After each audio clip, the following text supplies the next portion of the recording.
yabang-yabang nito.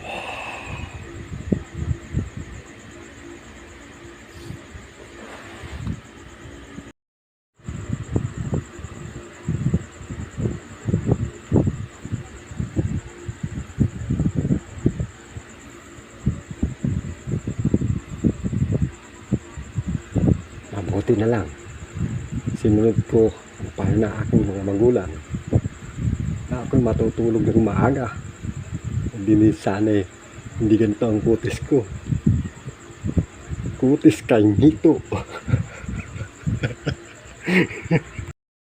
At buti na lang hindi ako pinainom ng kape ng aking ina at sabaw ng sinaing, kung hindi ang aking dinedi.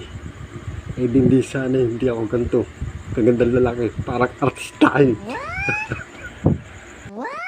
Buti na lang sinunod ko aking mga magulang na huwag magpapagod at mapapawis at matutulog ng maaga. Hindi din sana yung aking katawan hindi ganito, parang bodybuilder. Pag nakita to ni Catherine Bernardo at ako ang napiling katambal, tsak na magsiselos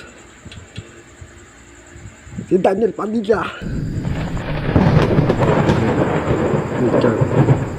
Kapag ako ang nakita ng talent manager ni May Mendoza, ako ang iteterno, hindi ikaw.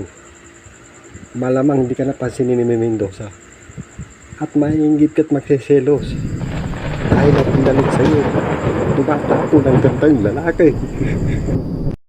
Hayop ka, anak ng magandang lalaki.